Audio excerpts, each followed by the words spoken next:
Muito bem, então hoje a gente vai conversar sobre a origem do material genético.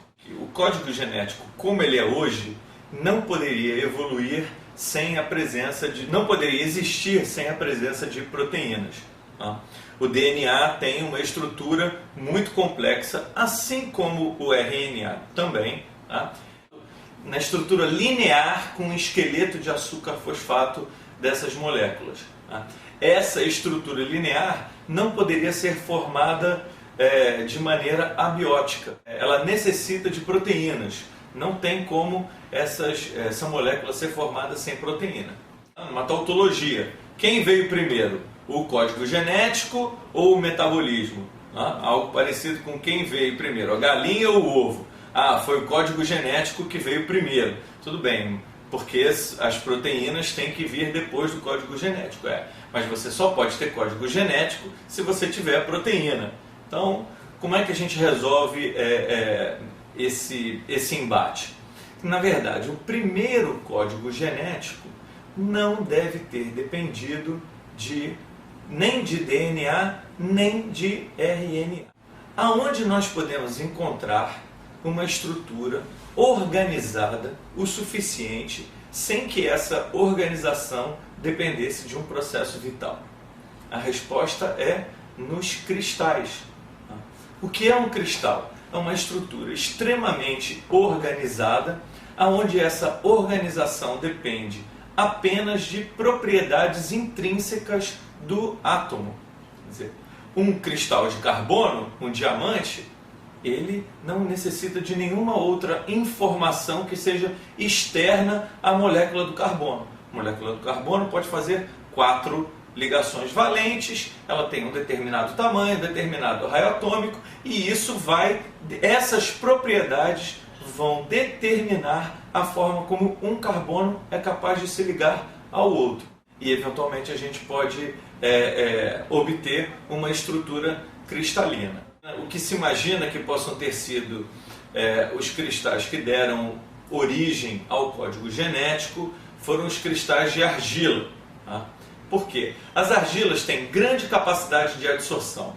Elas conseguem distinguir enantiômeros quirais, tá? Que são aqueles isômeros de inversão com assimetria bilateral, ou seja, você tem um carbono numa posição, se você tiver um hidrogênio de um lado e um nitrogênio do outro, você consegue ter esse carbono, uma imagem espelhada desse carbono por causa dessa assimetria em um dos lados. Continua sendo exatamente o mesmo composto, a mesma composição química, mas ele pode ter uma isomeria quiral em torno desse carbono central. Então, essas moléculas de argila, quando elas permitem a adsorção de um composto, elas vão permitir essa adsorção diferenciada com base na estrutura, na organização espacial da molécula que está se adsorvendo.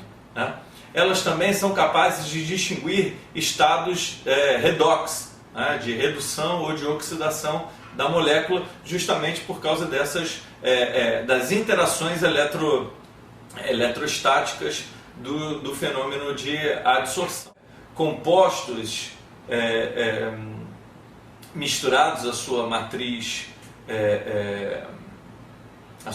mineral, como o próprio ferro, como outros metais, que poderiam realizar reações redutoras, que poderiam ceder elétrons e catalisar reações. Tá? Essas argilas também, essas superfícies dos cristais de argila, também poderiam produzir gradientes de pH, tá? Mas talvez a principal característica delas, ou a mais importante, seria que elas limitariam a possibilidade de interação entre moléculas próximas, favorecendo a ligação entre elas. Então imagina que você tem uma superfície e alguma coisa nessa superfície que favorece a adsorção de uma molécula aqui e de outra aqui. Então é claro que essas duas moléculas estão muito mais próximas e isso favorece a reação entre elas do que se elas estivessem em solução na água, né, dependendo de muitas outras variáveis termodinâmicas para se encontrar. Será que é estranho pensar na superfície dos cristais de argila como uma superfície criadora? Na verdade, em muitas outras situações, nós encontramos as superfícies minerais, as superfícies que estabelecem a fronteira entre um mineral e a água, e essa zona de interface, essa é a palavra correta, interface entre o minério e a água, sempre foi uma zona de redução, uma fronteira entre a ordem e o caos. Se a gente pensar, a própria vida se mantém em uma interface sólido e líquido que é, de certa forma, caótica.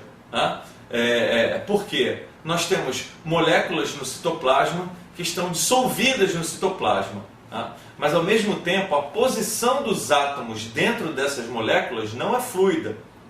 Os átomos dentro das moléculas estão fixos como se estivessem dentro de um sólido. As moléculas são sólidas, mas ao mesmo tempo elas conseguem entrar em solução. Então nós temos áreas dentro da célula, como a membrana plasmática, como os ácidos nucleicos, que servem também como uma superfície sólida para um citoplasma líquido e permitem a interação e a reação de uma grande quantidade de moléculas. Então, se ainda hoje a vida se sustenta em uma superfície, em uma interface mineral e líquida, de minério e água, é razoável a gente imaginar que essa também foi, que a origem da vida se deu também justamente nessas interfaces.